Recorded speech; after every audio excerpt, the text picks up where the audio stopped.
At 18, Mara Collier had $7, a canvas backpack with a broken zipper, and an eviction notice folded inside her jacket.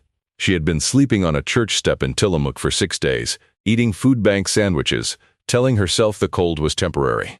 When the county estate office listed a decommissioned lighthouse on Pelican Bluff for $5. Every real estate agent in Clatsop County laughed.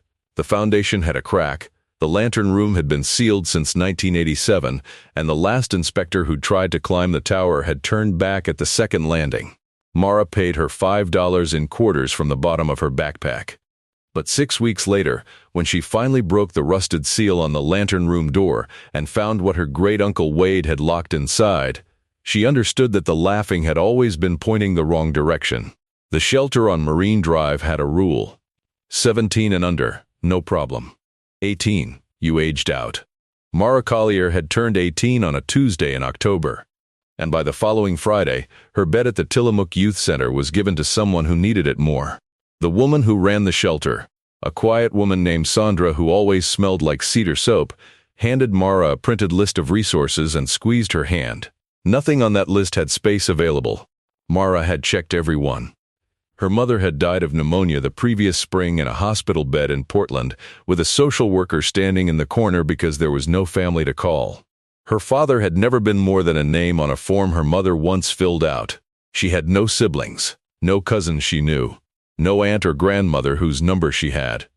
There was a great-uncle somewhere on her mother's side, a man named Wade Collier who had kept a lighthouse on the Oregon coast for 30 years, but Mara had only ever heard his name twice. Once when her mother mentioned him at Christmas, and once in a letter that arrived after the funeral from a county probate office she didn't understand. She had the letter still.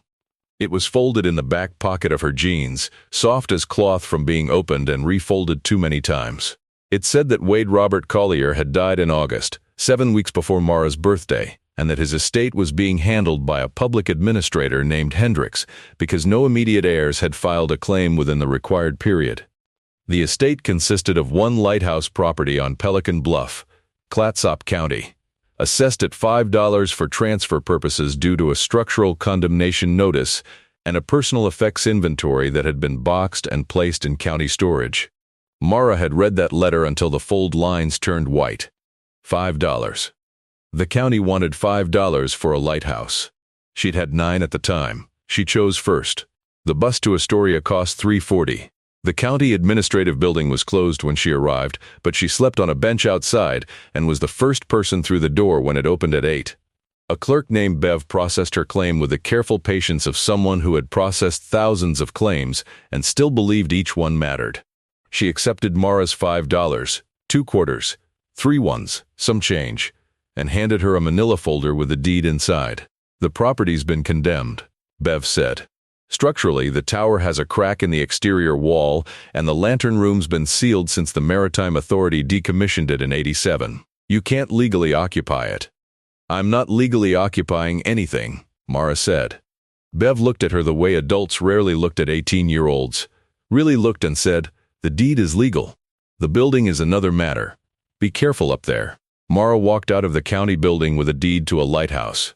She stood on the sidewalk in the November wind and allowed herself exactly 1 minute of something. She wasn't sure what to call it. Hope was too soft a word. Relief was too simple. Then she started walking. Pelican Bluff was 11 miles north on 101, and Mara had $1.60 left. She walked. The coast highway ran close to the water for most of that stretch, and the Pacific was gray and huge and indifferent to her in the way that only the ocean can be. Wind came off the water in long horizontal sheets, pushing through her jacket. She passed a seafood shack, a bait store, a motel with a vacancy sign blinking in a window. She passed 2 fishermen loading gear into a truck and a dog sleeping in a boat trailer.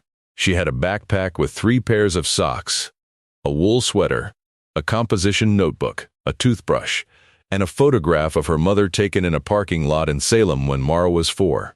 Her mother was laughing at something outside the frame, her head tilted back, caught mid-laugh by whoever held the camera. Mara had never found out who took it. It was one of 17 things in a plastic bag labeled Collier. M when the shelter staff gave her belongings back. She had no plan beyond the next step. That was how you survived when you had nothing. You thought about the next step, and not the 100 steps after it. The next step was Pelican Bluff. The lighthouse appeared on a headland about half a mile before the turnoff, rising against the gray sky like a finger pointing at something nobody else could see. It was white, or had been once. Now it was streaked with rust and salt. The paint peeling in long strips where moisture had worked under it over years. The tower was maybe 60 feet tall, connected to a low one-story keeper's cottage by a covered walkway. The walkway roof had partially collapsed, and the cottage windows were boarded with plywood that had swollen in the rain. The fence had a gate. The gate had a padlock. The padlock required a key she didn't have. Mara stood at the fence a moment looking at the lighthouse. Then she climbed it. She set down her backpack, scaled the chain link, and dropped down on the other side. The path through seagrass and blackberry cane caught at her jeans. The cottage door was boarded, but a storm had pushed one board loose enough to pry back with both hands. She skinned her palms doing it. Inside was dark and damp and cold. She stood in the doorway and let her eyes adjust. The cottage was one large room with a kitchen at the far end and a wood stove in the corner. A door on the left led to a short hallway, probably the bedroom. Everything was covered in the thick dust that settles for years without anyone disturbing it. A wooden chair sat in the center of the room. A hook on the wall held a yellow rain slicker, stiff and faded. And on the small table beside the window, visible because the board over the glass let in a thin bar of light from the gap at the top, were three things. A mug with a lighthouse painted on its side, a small notebook, and a pair of reading glasses with wire frames. Mara stepped inside. She picked up the reading glasses. The lenses were dusty. She cleaned them with the hem of her sweater out of a reflex she didn't understand, then set them back exactly where she'd found them. She picked up the notebook. The cover said Tides, June, and a year she couldn't read because the ink had faded. She opened it to the first page. Numbers, dates, observations in a small, steady hand. She set it down gently. The wood stove was cold but functional. Firewood was stacked under the section of covered walkway that hadn't collapsed. Mara brought in enough for the night, found matches in a tin beside the stove, and coaxed a fire to life with dry moss from between the wood pieces. The stove threw heat slowly, then steadily. She sat in the wooden chair and watched the fire through the grate, and held her mother's photograph and thought about a man named Wade Collier, who had kept a lighthouse on this headland for 30 years, who had died in August alone, and who had left behind a sealed lantern room and a pair of reading glasses and a notebook of tides. She didn't know yet what any of it meant. But she wasn't going anywhere. She had nowhere else to go, and somehow that felt like the truest thing that had happened to her all year. In the morning, fog came in thick off the water and wrapped the headland in white. Mara woke in the chair with a stiff neck and the fire down to coals. She rebuilt it, heated water in a saucepan from under the kitchen counter, and drank it plain because there was nothing to put in it. She would deal with food later. First, she wanted to see the lighthouse. The covered walkway had collapsed in the middle, so she went around the outside, hugging the tower wall where the ground was hard-packed. The tower door was on the ocean side, facing the water. Steel, painted the same faded white as the exterior, with a vertical handle and a locking mechanism that had been left unlatched, the hasp hanging loose. She pulled it open. Inside was a column of iron stairs spiraling upward, and above her, through the center of the spiral, pale light filtered down from somewhere near the top. The stairs were solid. She tested each one carefully. They held without groaning. The tower had 3 landings. The first held equipment she didn't recognize, nautical instruments in a case bolted to the wall, a log binder on a hook. She didn't stop. The second landing was a small storage room built into the tower wall, shelves holding oil cans, rope, and a canvas bag that clinked when she brushed it. She went on. The third landing stopped her. A steel door, sealed with a bolted plate and a heavy bar latch. Someone had gone to deliberate effort to close this room off. The word sealed had been stenciled in red paint across the center in block letters. Below it, in different handwriting, smaller, more careful, in permanent marker, someone had added, "For Mara, not yet." Her name. Her name on a sealed door in a lighthouse she had bought for $5 on a headland in Oregon. Her name in the handwriting of a man she had never met. She sat down on the stairs and pressed her back against the wall and stayed there until the fog thinned outside and the light coming from around the edges of the door shifted from gray to pale gold. Then, She climbed back down. She spent the rest of the morning going through the cottage properly. The kitchen had a hand pump connected to a cistern outside. She primed it, and it produced actual water, cold and mineral tasting. She pumped until she'd filled every container she could find. There was a small pantry closet beside the stove, and inside it were the things Wade Collier had left with no expectation of needing to take them with him. Canned beans, sardines, crackers, a tin of instant coffee, a box of oats, a bag of lentils, and 3 apples that had shriveled to leather but were still edible in the way things become edible when you're hungry enough. She ate an apple standing at the pantry door and considered what she had. A lighthouse, 6 cans of beans, a wood stove, a sealed room at the top of a tower with her name on it. The bedroom had a metal-framed cot with a damp but usable mattress and a wool blanket folded at the foot, a dresser with 3 drawers. The top held Wade's work clothes, flannel shirts and canvas pants. The kind of clothes a man who worked outdoors wore every day without thinking about it. The second held paperwork, receipts, maritime correspondence. The third was empty except for a small photograph pressed flat against the bottom. Mara lifted it out. A woman, maybe 40, holding an infant, sitting on the steps of the cottage in summer, in thin afternoon light. She was laughing. She looked like her mother. Not exactly. The eyes were different, the hair lighter. But something about the way she held her head, the quality of the laugh was so like the parking lot photograph that Mara felt it move through her like a tuning fork. She turned it over. In Wade's careful handwriting, Clara and Mara, July 1989. Her mother, on these steps, holding Mara at 4 months old. Her mother had been here. Wade had known them. The man who had left her a lighthouse and a sealed room had held her as a baby. She sat on the cot in the cold bedroom and heard the wind off the ocean moving through every crack in the boarding. A seal barked somewhere below the bluff. Gulls crossed the strip of sky she could see through the gap at the top of the window board. Wade Collier had known her mother. He had held Mara when she was an infant, and he had sealed a room at the top of his lighthouse and written her name on the door, for Mara. Not yet. Not yet for a reason she didn't know. Not yet because something was waiting.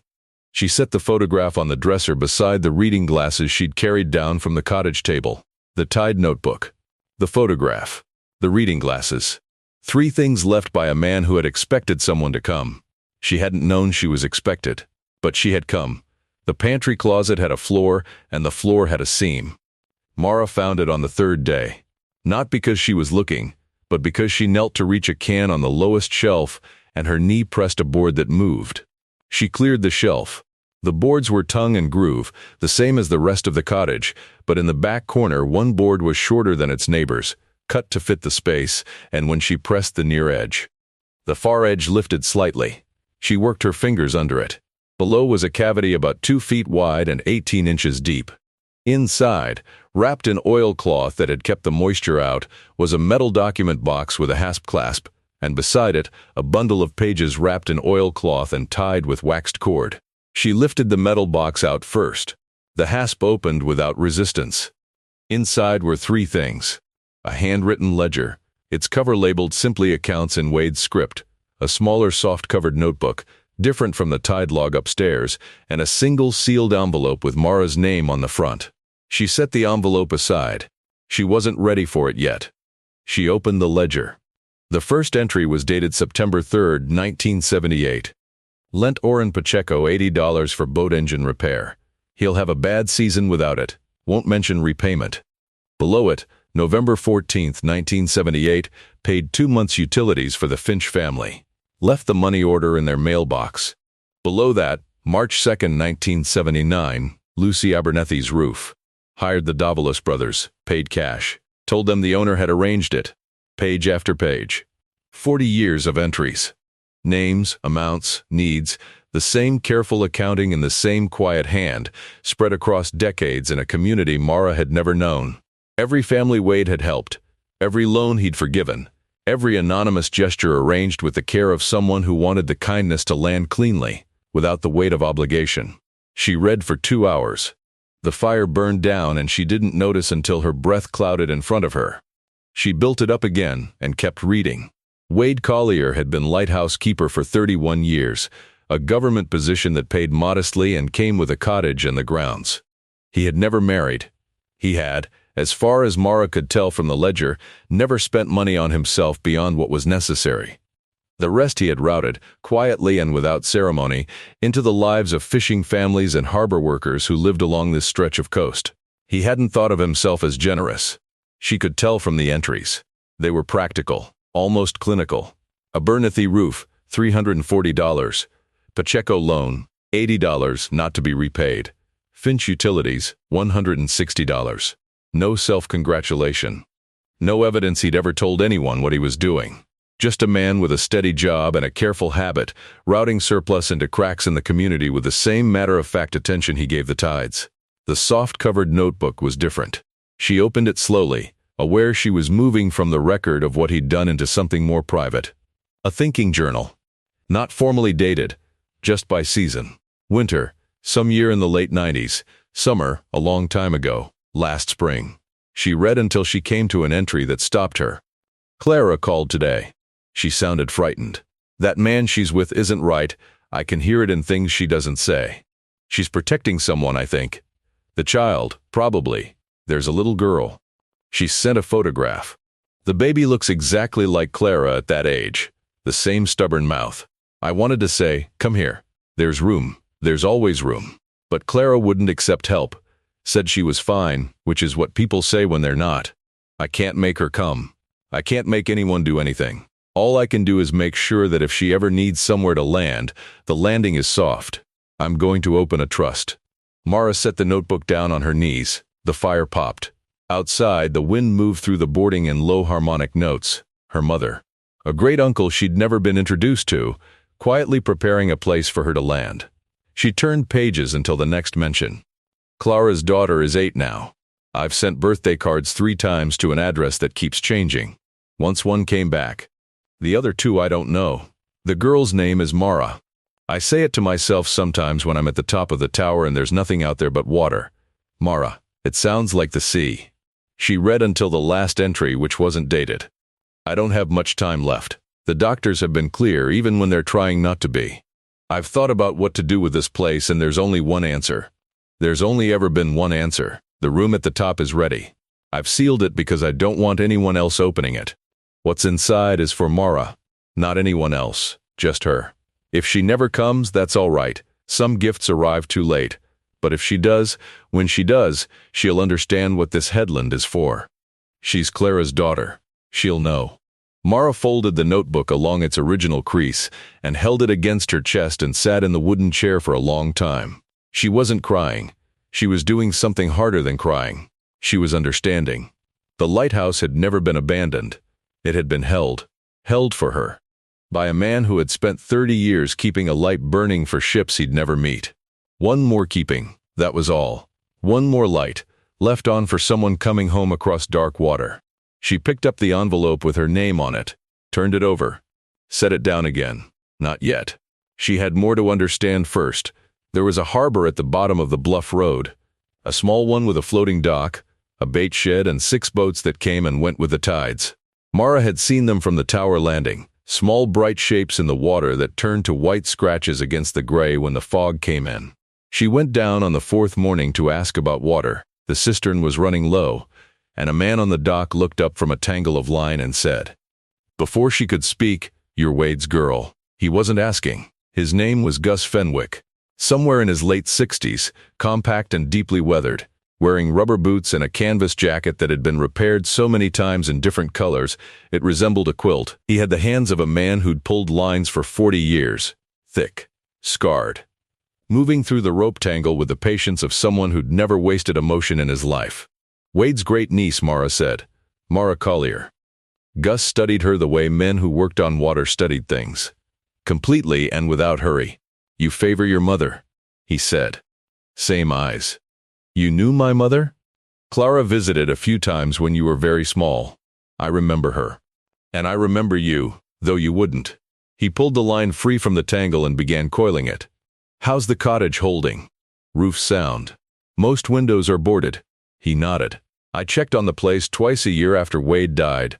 Made sure it was standing. Didn't know anyone was coming. I was at a shelter, Mara said simply. I filed late. Gus looked at her again. This time something shifted in his expression. something that had nothing to do with sympathy and everything to do with recognition. "Well," he said, "you're here now." He tied off the line and hung it on a dock cleat. "Come have coffee, and I'll tell you about your great-uncle. He was worth knowing, even if it's too late to know him yourself." He made coffee in the bait shed on a camp stove, strong and slightly burned, and they sat on upturned buckets while the tide went out and the boats shifted at their moorings. Gus talked about Wade the way men who respected other men talked. Straight and unhurried, no embellishment. "Wade Collier was the most useful person I've ever known," Gus said. "I don't mean that as a small compliment. A lot of people are pleasant. Fewer are useful. Wade was the kind of man who noticed what was needed and did it without making a production of the noticing." "I found his ledger," Mara said. Gus wrapped both hands around his mug. "Then you know more than most. Did you know he was keeping accounts?" "I suspected. I caught him once unloading groceries into Maria Salazar's truck outside the harbor store. She was a widow with 4 boys going through a bad stretch. Wade said he'd been overstocked." Gus shook his head slowly. "He hadn't bought more than he needed in his life. He did it the right way. Made sure nobody knew, so nobody had to feel in debt to him. Debt of gratitude is a heavy thing. He didn't want to put that weight on anyone." "There's an entry about my mother," Mara said. "He mentions a trust." Gus turned his mug. Set it on the dock beside him. "There's a lawyer in Astoria. Name of Rosamond Hale. Wade went to see her about 2 years before he died. I drove him because his truck was in for repairs. He wouldn't tell me what the appointment was about. Just said he was getting papers in order. You think it was the trust? I think it was more than I understood at the time." He picked up his mug again. "Here's what I know about Wade. He spent 30 years keeping a light on that bluff, so ships didn't wreck on the rocks. He didn't do it for the ships that made it through. He did it for the ones struggling in the dark. He didn't see a difference between the light in the tower and the money he put in people's mailboxes. Both were the same thing to him. A signal. This way. Something is here. You're safe here." Mara held her coffee and watched a pelican work the edge of the dock. "He couldn't make my mother come," she said. "No," Gus said. "Clara was too proud for help. Wade knew it. Said it was her one real flaw. She'd rather struggle alone than accept a hand." He paused. "You're not like that." "I climbed a chain-link fence to get to a condemned lighthouse." Gus almost smiled. They sat in silence for a while. The fog thinned and the water went from gray to silver. Mara told him about the sealed room. The words for Mara. "Not yet." His face changed when she said it. "He showed me that room once," Gus said quietly. 9 years ago. Took me up to the 3rd landing and pointed at the door. Said, when she comes, that's what she's there for. I asked who. He said your name, Mara." He stopped. "I thought maybe grief had gotten to him. He'd lost Clara by then. Your mother had died and he couldn't find out where you were. She died last spring. I was in a shelter in Portland." Gus nodded slowly. He didn't offer condolences because she hadn't asked for them, and he was smart enough to know the difference. "Are you going to open it?" "Not yet." He looked at her. "It says not yet," she said. "I believe him." He nodded once. Satisfied, that was the beginning of things between Mara and Gus Fenwick. He came up to the bluff 3 times the following week, first with water jugs and a hand pump to refill the cistern, then with boards to patch the weakest section of the walkway roof, then with a young woman from the harbor who brought cleaning supplies in a canvas bag and introduced herself as Petra Salazar, Maria Salazar's youngest. She was 22, quick-handed and efficient, and she didn't explain why she was helping without being asked. Mara understood. This was how it worked. You received what Wade had put in motion, and you let it land. They cleaned the cottage together in an afternoon, pulled the boards off 2 windows, scrubbed the kitchen, washed every surface. Petra found a photograph tucked in the back of the pantry, Wade and Gus on the dock, younger, both holding large fish and laughing. She set it on the counter. "He was a good man," Petra said simply. "My mom says we owe him everything. She says it so often it's just the truth of our family." When Petra left, she returned the next day with groceries, beans, rice, coffee, eggs, a loaf of bread, left on the cottage step without knocking. Mara found it in the morning. The week after, a truck appeared at the bottom of the bluff road. A man and his teenage son unloaded a sheet of plywood and a box of screws without speaking. The son knocked on the door. When Mara answered, He said, "Wade fixed our boat engine 3 winters ago and told Dad to pay it forward when he could." Dad figured timber for the broken walkway qualified. He handed her the screws. By the end of the second week, the walkway was patched. 2 windows had new weather stripping. The cistern was full, and the woodpile was 5 times what it had been. But on a Thursday morning, Mara found the cistern pump had developed a crack at the joint. Water was seeping out faster than it went in. Without the cistern, she had nothing. The hardware store in Astoria wanted $64 for the fitting. Mara had $41. She sat with her back against the cistern and looked at the problem and understood that it was real. She had no one to call. Gus would help, she knew that, but asking felt like crossing a line she'd promised herself she wouldn't cross. She'd accepted what the community brought to her door. Asking felt different. She was still sitting there when Gus appeared at the cottage gate. "Pump fitting," she said, before he could ask. "I know." He held up a paper bag from the hardware store in Astoria. They had it in stock. Mara stared at him. $64, she said. "Consider it a loan. I can't pay you back. Then consider it what it is." He walked past her to the cistern. "Wade lent my father money in 1983 to replace a lost engine. My father paid every dollar back over 3 years. Wade said, 'Don't thank me, keep your boat in the water and be useful.' He opened the paper bag and set to work. I'm keeping my boat in the water and being useful." He fixed the fitting in 20 minutes. The cistern held. After he left, Mara sat on the cottage step in the autumn light and understood that she was not alone on this headland. The lighthouse was failing and condemned and cold and nearly waterless. She was 18 and had $41 and no plan beyond the next day. And she was not alone. She would need to remember that. She would need to hold on to it for what was coming. Gus knew a man who knew a man, and that man was a structural engineer named Pavel who had semi-retired to Cannon Beach and occasionally took on work he found interesting. Gus described the lighthouse. Pavel found it interesting. He drove up one morning in November, walked every inch of the property with a clipboard and a flashlight, and produced a report that afternoon on hotel stationery because he hadn't brought proper paper. "The crack in the tower exterior is a hairline," he said. "Not structural. The foundation is original poured concrete. Good work. Well done. Tower's sound. The cottage roof has 15 years left if you patch the section over the back bedroom. The walkway can be rebuilt in a weekend with the right lumber. Main issue is the electrical panel, which shouldn't be touched without a licensed electrician and probably shouldn't be touched until you have money. Use the generator." He paused. "Do you have a generator?" No. Gus had a generator. He brought it the next day. The weeks that followed were the kind that don't have a clean narrative. Mara worked. She woke before the fog lifted and worked until she couldn't see. She pulled blackberry cane from the south side of the cottage and the tower base, filling a wheelbarrow she'd found on the first landing. She patched the walkway roof with Pavel's lumber list and Gus's truck and 2 days of her own labor, and one useful afternoon when Petra brought her carpenter cousin. She reglazed the 2 opened windows. She cleaned the tower interior from the ground floor up, sweeping and scrubbing, removing bird debris from every landing. She did not open the lantern room. She'd made a decision about that without quite deciding it. The room was still saying not yet, and she trusted it, the way she had learned to trust the tide log and the ledger, as evidence that Wade understood something about sequence that she hadn't learned yet. He'd written her name on the door. He hadn't written now.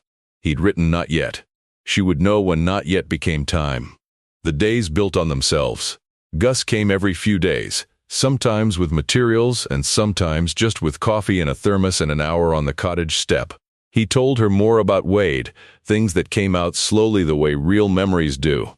Not in a rush but in edges and corners, pieces that accumulated into a portrait. Wade had spent 30 years watching from the lantern room. He'd logged every ship that passed, every weather shift, every unusual tide.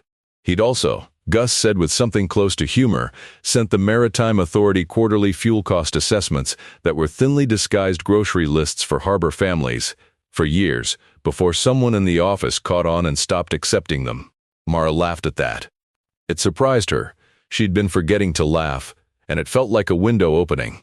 Petra came twice more, bringing food and once a sleeping bag that belonged to a cousin who had upgraded and didn't need it back. Mara took it without arguing. She was learning to let things land. The man with the teenage son came back with a second sheet of plywood and helped reinforce the walkway structure on a Saturday morning. And when they left, the boy asked if he could come back the following weekend. Mara said yes. Things arrived at the gate and at the door, sometimes with a knock and a brief explanation, sometimes with nothing. Firewood, tools, time. A woman Mara had never met left a wool blanket folded on the cottage step in the 4th week. A fisherman she recognized from the dock dropped off a battery lantern he said gave better light than the generator. An older man named Tomas, who had worked the harbor since before Mara was born, showed up, assessed the cistern improvements, made a list, and came back 4 days later with the parts and did them. Mara stood in the doorway watching Tomas work and understood what Wade's ledger actually meant. Not the money was the instrument, not the thing itself. The thing itself was what it built over time, a habit of noticing. A community that had been taught by one man's example that paying attention to your neighbors wasn't something you did when you had spare time. It was the work. She went inside and put the coffee on. Stay with me a moment, because what's coming is the part that finally opens the door at the top of the tower. If this story is landing the way I hoped, hit subscribe. Wade knew something about timing, and so do I. What happens next is the reason I wanted to tell you this one. The letter came on a Monday in December, tucked under the gate because the county mail system didn't deliver directly to the bluff. Mara found it when she went to open the gate for Gus's morning visit. Heavy cream-colored stock. A return address she didn't recognize, Vance and Merritt, LLP, Portland, Oregon. She brought it inside and opened it at the cottage table, beside Wade's reading glasses and the photograph of her mother. The language was dense and deliberate. She read it twice and a third time with a dictionary open on her phone, its battery nearly dead. By the time she understood it, the phone had gone dark. A man named Denton Vale was filing a claim against the Collier estate. He identified himself as a first cousin of Wade Collier, once removed, a relationship Mara had no way to verify and no memory of ever hearing about. His lawyers claimed that the estate sale, specifically the transfer of the Lighthouse property to Mara for the stated consideration of $5, had been irregular and potentially fraudulent. They cited questions about whether Mara was the rightful heir, given that her claim had been filed late, and questions about the administrative process by which the property had been transferred. They wanted the Lighthouse. Mara sat very still. She thought about the $5 she had paid, the $70 bus ticket, and the night on the bench outside the county building and the clerk named Bev who had accepted quarters. She thought about the ledger in the sealed room and the words in permanent marker on the door. Words she hadn't let herself read as a promise until right now, sitting in a cottage with a dying fire and a letter from someone named Vance and Merritt who wanted to take it all. She put the letter in the pantry, under the board, next to the metal box. Then she went up to the tower. She climbed to the 3rd landing and stood in front of the sealed door. For Mara, not yet. She pressed her palm flat against the steel and felt the cold of it, stood there a long time. Then she went back down. It wasn't time yet. But she understood now what Wade had meant by timing. You didn't open the room until you needed what was inside. You didn't reach until you'd understood the shape of what you were reaching for. She went to Gus the next morning. He read the letter without expression, his face moving through it with the deliberateness of a man who handled unfair things by dealing with them rather than reacting to them. When he set it on the bait shed table, he looked at his coffee mug. Denton Vale, he said. You know him? I know of him. Wade mentioned him once. Years back. Developer out of Portland, bought up coast properties in the 90s and flipped them. Wade's family. Very distant. They weren't close. He paused. Wade didn't trust him. Did he say why? Said Denton measured things the wrong way. Like most men who measure things wrong, he was very sure he had the right ruler. Mara looked at the letter between them. I don't have money for a lawyer. Rosamond Hale, Gus said. The name he'd mentioned before. The lawyer in Astoria. I'll make a call, he said. That afternoon, Denton Vale arrived. Mara didn't know who he was when his car pulled up. A silver Land Rover, clean and expensive, out of place on the Bluff Road the way things from Portland were always out of place on the Bluff Road. He climbed out wearing a field jacket over a button-down shirt. Probably 55, tanned and fit, with the comfortable confidence of a man who had always had access to money and had come to mistake the access for the quality. He looked at the Lighthouse with the expression of someone calculating. Miss Collier, he said, when Mara came to the gate. She didn't open it. I thought it might be more useful to talk before the legal process gets complicated," he said. His voice was pleasant. "Practiced, I'm Wade's cousin. Family, I think there's a path here that works for everyone. What path is that?" The property was transferred in a way that raises questions. My lawyers believe those questions, if pursued, are likely to go in my favor. But litigation is expensive and slow, and I don't think that's what either of us wants. He tilted his head. "I'd be willing to resolve this privately. Fair market value for the property, enough to set you up somewhere properly, somewhere that isn't a condemned building on a cliff." Mara held the gatepost with one hand. "Wade left this to me," she said. "Wade's intentions may not have been legally formalized in a way that holds up to scrutiny. That's the question at issue. He wrote my name on the door." Denton Vale held her gaze and waited. He was waiting for the sentence where she started to hedge, where economic reality and the absence of a lawyer and the condemnation notice conspired to shift her position. He had waited for that sentence in many negotiations. It usually came. "I'm not selling," Mara said. The sentence didn't come. His expression stayed pleasant, which was its own kind of tell. He put his hands in his jacket pockets. "I hope you'll reconsider. The legal process will be slow, and you'll be in a difficult position in the meantime." "I was in a difficult position when I had $7 and no roof," Mara said. "This is better." He held her gaze a moment longer, then nodded once, walked back to the Land Rover, and drove down the bluff road. Mara watched until the silver shape disappeared around the first switchback. Then she went to the harbor store to use the landline. The call took 4 minutes. She explained the situation plainly. There was a pause on Rosamond Hale's end. "Denton Vale," Rosamond said. "You know him?" "I know of him." "And I knew Wade." Another pause. The sound of someone understanding something. "Tell me, do you know what's in the lantern room?" "Not yet," Mara said. A brief silence. "Come see me tomorrow," Rosamond said. "Bring the deed and any estate paperwork you have. And Miss Collier, don't open that room until I've had a chance to tell you something first." Mara went back up the bluff. Fog was coming in off the water, rolling across the headland in long white sheets. The lighthouse tower rose through it, gray and solid, its lantern dark.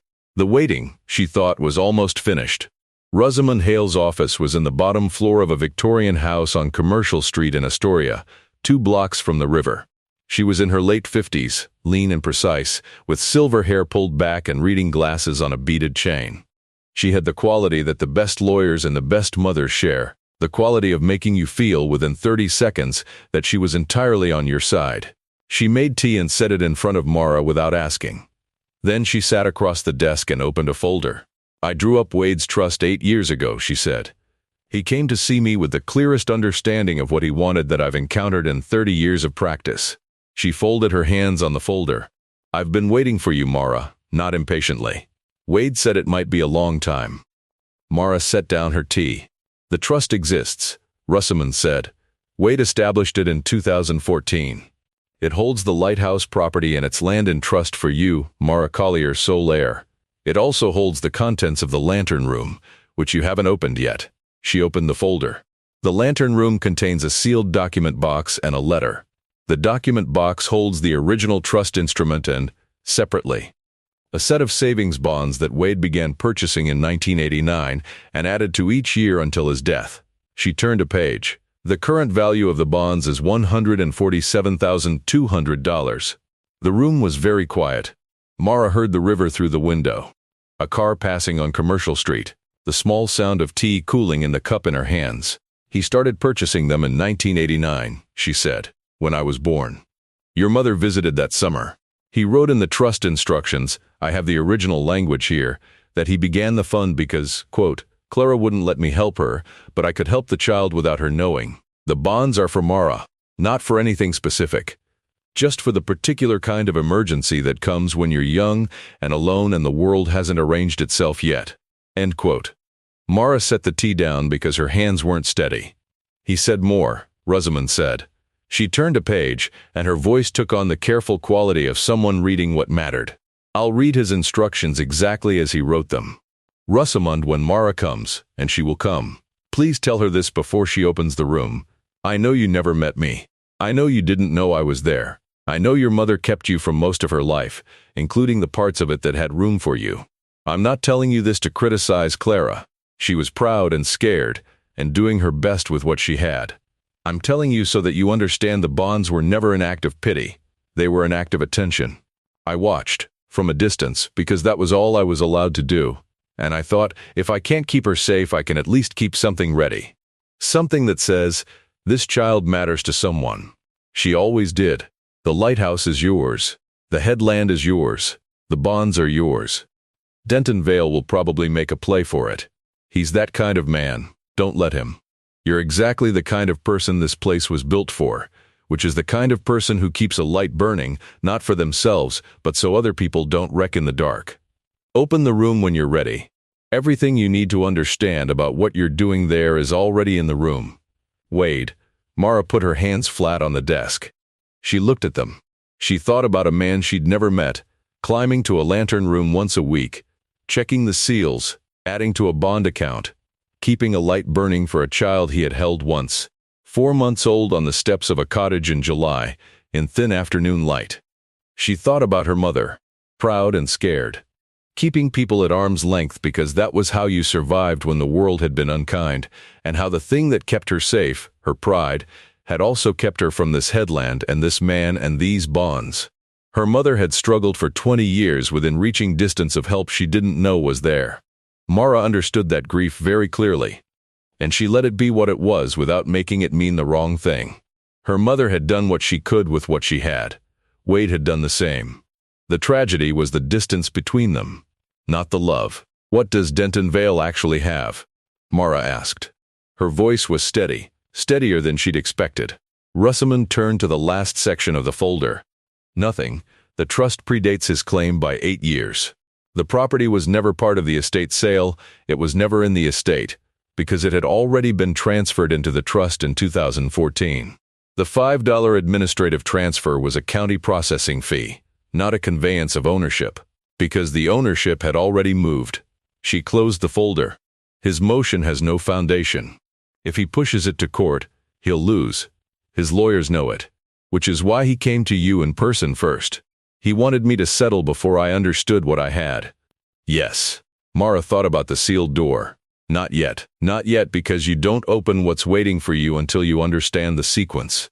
You don't reach for the gift until you've understood the shape of the giving. I want to open the room today, she said. Russaman handed her the trust instrument in a sealed envelope, the document she'd need for the legal response. I'll handle the response to Vance and Merritt this week. You go open your door. Mara drove back to the bluff in a borrowed car and climbed the tower for the 3rd time. She stopped at each landing in turn. When she reached the 3rd landing, she pressed her palm to the steel door. She took the wrench from the canvas bag on the 2nd landing and removed the 4 bolts. She lifted the bar latch. The door opened inward on hinges that were stiff but not seized, and the smell that came out was dry and cold and faintly of machine oil. The lantern room was a glass cylinder, 10 feet across, the Fresnel lens still mounted at the center, though the mechanism had been disconnected decades ago. Light came through the glass in long prisms that moved slowly across the floor as the clouds shifted outside. The room was bright, and the ocean was visible in every direction, north to the river mouth, south to the next headland, west to the horizon, and below, the harbor, the dock, the 6 boats, and Gus Fenwick's truck at the bottom of the bluff road. In the center of the room, between the lens housing and the outer glass, stood a wooden chest. Not large, about the size of a file box, but well made, cedar, sealed with brass hasps. And on top of the chest, placed there deliberately, was a single index card. The key is in the reading glasses. Mara sat down on the floor of the lantern room and laughed, sudden and sharp, the way she'd laughed in the cottage the first week when she found the shriveled apples and somehow found them funny. A man who kept the key inside the temple of his own reading glasses. A man who had known she would clean them. Had known she would pick them up and clean the lenses the way his journal said he'd watched her mother do the same. And daughters inherit the reflexes of their mothers. She went downstairs and picked up the reading glasses and pressed her thumb along the inner edge of the left temple. A seam. She pressed harder. A small steel rod slid out. A coated rod, the kind used for certain archive locks. She brought it back up to the lantern room. The brass hasp opened on the 3rd try. Inside the chest, the bond documents organized by year, a folder labeled trust instrument, and at the bottom a sealed envelope. The envelope said, "Read this last. Or first. Whatever you need." She opened it. The letter was 3 pages, handwritten on yellow legal paper. "Mara, I won't pretend I know exactly who you are. I know Clara's daughter, and I know the 4-month-old I held on these steps in 1989. And I know the girl in the photograph Clara sent when you were 8, where you're holding a flashlight and looking at something outside the frame with exactly the expression Clara had when she was looking at things she was trying to understand. But I don't know you the way you'll know yourself by the time you read this. I know this though, you came. Whatever you had to go through to get here, you came. Clara wouldn't. She was too proud, and the pride protected her and also cost her things that shouldn't have been costs. You climbed a fence. You slept in a wooden chair. You found the floor panel in the pantry and read the ledger. You waited before opening this room because the door said not yet, and you trusted it. That's who you are. That's enough. I kept this light for 30 years. I kept it because ships needed it, but also because keeping a light in the dark is the truest thing I know how to do. Not because the ships will thank you. Because the water is real, and the dark is real, and the light is the only thing you can put between them. The bonds are $147,000 or so by now, depending on when you arrive. Use them for the lighthouse. Not the whole amount, keep enough to breathe, but the lighthouse needs work, and you're the one to do it. I've left you the tools and the tower, and the headland and the community that Gus will introduce you to, if he hasn't already. Don't sell. Don't let Denton tell you the numbers are what matters. The numbers are what's left over after you count what actually matters, which is what this place does for the people who see its light. I loved you before I knew you. I know that sounds impossible. But you can love a child you've only held once. In the summer, when the light was long on the water and she looked at you with her whole face. Keep the light on, Mara, that's all. Wade, she sat in the lantern room with the letter against her chest, and the Pacific was enormous and silver in every direction, and below her the harbor held its small fleet of working boats. And the whole coast was salt and wind, and the particular quiet that comes between the sound of the water and the sound of the wind. She was 18 years old. She had a $147,000 in bonds, and a lighthouse on a headland in Oregon, and a letter from a great uncle who had loved her from a distance her entire life. She stayed in the lantern room until the light shifted, and the prisms moved across the floor. Then she climbed down and went to find Gus. Russellman filed the response to Vance and Merritt in the 3rd week of December. Mara came to the office on a Thursday morning to review it, 4 pages, precise and clear, laying out the trust's formation date, the transfer of title, and the chain of documentation that left no question about ownership. The property had never been part of the estate at all. The $5 administrative transfer was a county processing fee for property already held in trust. Rosamund's conclusion was brief and direct. There was no claim to adjudicate. Denton Vale's lawyers filed a counter-argument 2 weeks into January, citing procedural irregularities in the trust formation and requesting that the court appoint an independent trustee pending review. A delay tactic. Rosamund recognized it, told Mara so, and began preparing for a hearing. The hearing was set for a Friday in February. Mara drove down from the bluff in Gus's truck. She wore her best clothes, which were not impressive, but they were clean. Denton Vale was already in the courtroom when she arrived, seated beside 2 lawyers in suits that communicated expense without effort. He looked at her when she came in and nodded, the way a man nods when he expects to win. Rosamund was beside Mara at the respondent's table with a trust instrument, the bond documents, a chain of title summary a first-year law student could have followed. And 2 things Mara hadn't expected: a declaration from Bev at the county administrative office, and a second declaration from the title examiner who had processed the original trust transfer in 2014. The claimant's lawyer went first. He was polished and careful, and he made the argument with more confidence than the argument deserved, which was a skill. He described Mara as an unforeseen claimant whose late filing had disrupted an orderly estate process, suggested the trust instrument had anomalies, and proposed that independent oversight was a reasonable precaution. Rosamund did not appear impressed. She waited with the stillness of someone comfortable with long waits. When it was her turn, she stood, buttoned her jacket, and began. The trust was executed on March 14, 2014, the title transferred on that date as documented by the county recorder's stamp on the instrument I'm submitting as Exhibit A. The property was not in the estate when Wade Collier died, because it had not been in his name for 8 years. The respondent's late filing was late only in relation to an estate that did not include this property. The $5 administrative transfer was a county processing fee, not a conveyance of new ownership, because the ownership in question had already vested 8 years prior in Mara Collier. Denton's attorney raised the question of the trust's alleged anomalies. Russamond asked him to specify one. He named a filing date discrepancy.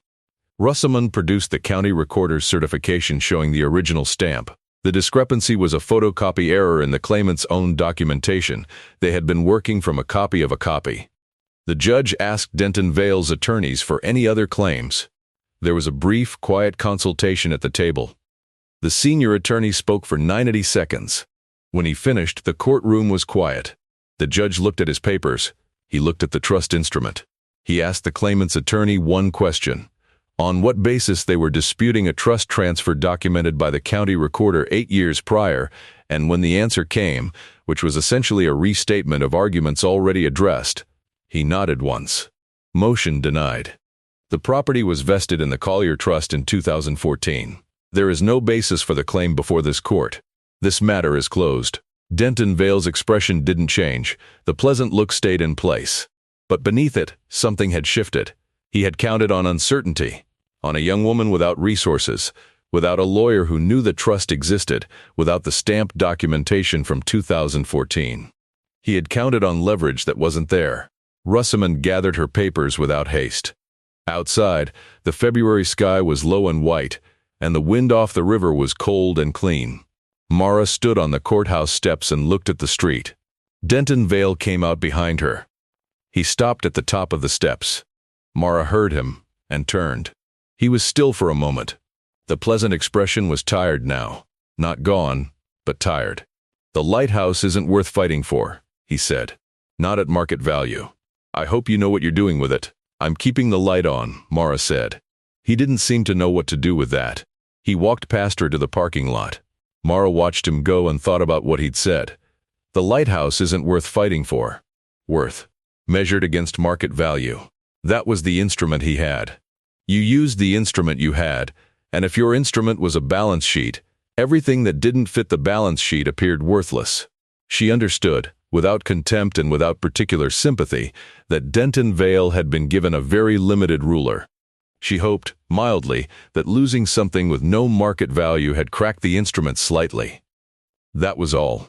She walked down to where Gus was parked at the end of the block, engine running against the cold. "Well," he said. Motion denied. "The property is mine." Gus looked at the road, exhaled slowly, the way a person exhales when they've been holding something a long time. "Wade knew," he said finally. He knew. Gus put the truck in gear. They drove north out of Astoria, back up 101, back toward the Bluff Road, back to the headland where the lighthouse stood without its light against the February sky. Mara watched the coast move past the window, gray water, dark rock, yellow winter grass on the bluffs, and felt something settle in her, slow and complete. The way the tide settles when it finds its mark. She had a $147,000 in bonds, a lighthouse she legally owned, and a community that had been learning for 30 years how to take care of things that mattered. She knew what she was going to do next. The electrician came in March. Pavel sourced him, a young journeyman named Carlos, who was building his hours and willing to work on the lighthouse in exchange for a rate that reflected Mara's actual budget rather than the project's ambition. He worked for 3 weeks, rewiring the cottage panel, bringing the walkway lighting up to code, and finally, on a Thursday afternoon, connecting the lantern room mechanism. The Fresnel lens wouldn't turn. The drive mechanism had corroded beyond recovery, but the light itself came on. It was visible, Gus said from the harbor dock that evening, for the first time in 37 years. Mara stood at the foot of the tower and watched the beam move across the water. Not the original rotating pattern. A fixed light, the kind mariners called a reference point. Not a warning beacon, not a distress signal, just a presence. Here, something is here. She had spent $43,000 of the bonds. Electrical, structural, materials, cistern, roof. Russamund's fee had been nominal, a number Mara suspected was well below the work's worth, and she'd paid it in full anyway. Because Wade had paid Rosamund's daughter's surgery, and this was the long repayment arriving in its proper form. The remaining bonds were in an account. She had a plan for them that was partly the lighthouse and partly the community, and partly something she was still figuring out, which was how the best plans worked. You started with what you understood, and the rest became clear as you moved toward it. Gus formalized what had been informal. He began driving up to the bluff twice a week, not to help with projects, but simply to sit on the cottage step and drink coffee and tell Mara things about the coast and the harbor and the families who worked it. He was teaching her without calling it that, the way Wade had taught Gus, and Gus's father before him. You paid attention. You kept records. You noticed who was struggling without making the noticing feel like surveillance. Mara kept a ledger. She hadn't planned to. She'd found a blank composition book at the harbor store and bought it without being sure what she'd use it for. And then one evening she opened it and wrote, in her own hand, slanted slightly left, not Wade's careful block letters but her own particular script, the date and a first entry. February, Petra Salazar, groceries left at the gate. 3 times. To be remembered. She wasn't tracking debts. She was tracking attention. The same way Wade had, not to record what was owed but to record what mattered. To make a record that said, these people, these kindnesses, this web of noticing. It's real. Someone saw it. In April, a car pulled up to the lighthouse with a broken CV joint that had given out completely on 101. The driver was a young man, maybe 20, alone with California plates, and the expression of someone who had run out of options and wasn't sure what to do next. Mara walked down to the gate and looked at the car. I can call Gus, she said. He knows a mechanic in Cannon Beach who's fair. I can't afford a mechanic in Cannon Beach, the young man said. He had the careful, exact voice of someone who had been managing other people's discomfort about his poverty for a long time.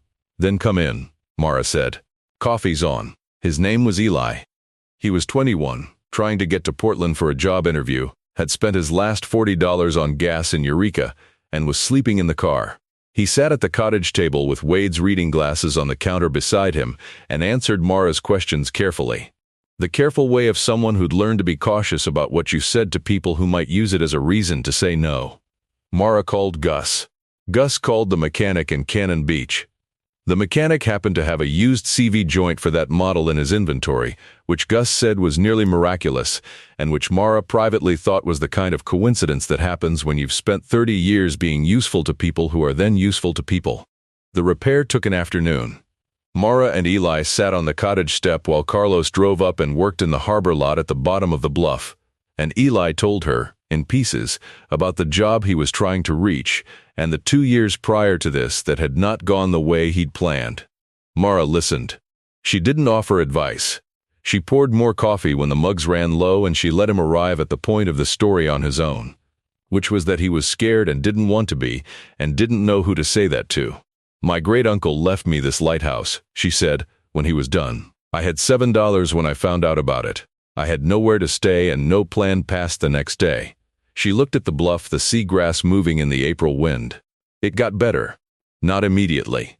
But it did. The getting better was the work and the people, and the fact that I didn't leave when leaving would have been easier. Eli was quiet. The job interview, she said. When is it?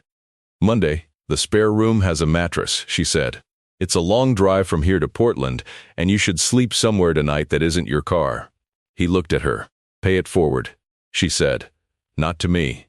To whoever's broken down on the side of the road when you have a working car and something to spare. She picked up her mug.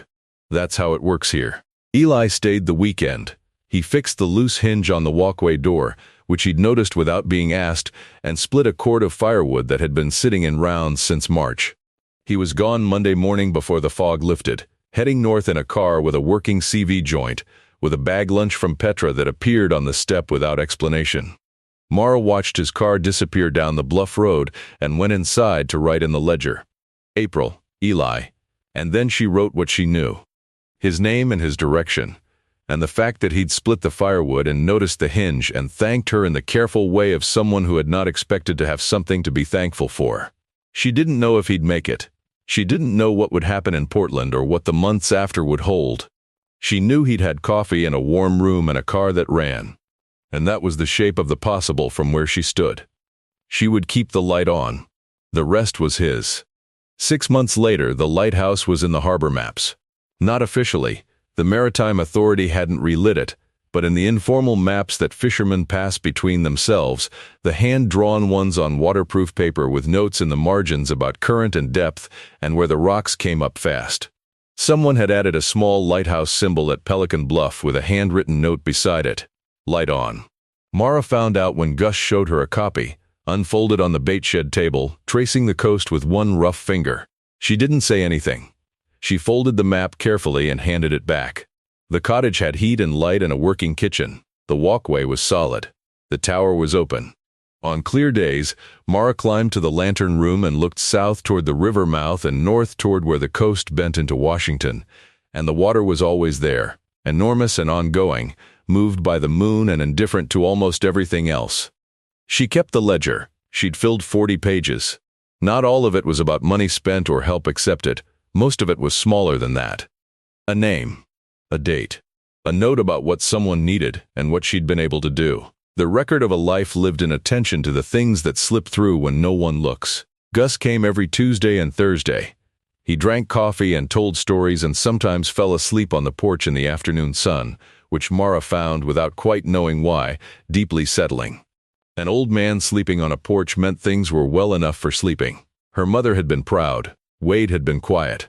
Between them, they had given Mara the two things you needed to survive the world: the stubborn refusal to be undone and the understanding that the light you kept was never just for yourself. She had been homeless at 18. She had bought a lighthouse for $5. She had climbed a sealed tower and found a room full of bonds and a letter from a great-uncle who had loved her for her entire life from a distance she hadn't known was there. She was 19 now, or nearly. The birthday was coming. She was going to spend it the way Wade had spent most of his days, in the tower, looking at the water, keeping the light on for whatever was out there moving through the dark. Some people measure a life by what they acquire. Some measure it by what they protect. Wade had taught her, without knowing he was teaching her, that there was a third measure: what you pass forward. Not the bonds. Not the headland. The attention. The habit of noticing. The light in the window that says, something is here. You're not alone. Come in from the water. The light stayed on. That was enough. That was everything.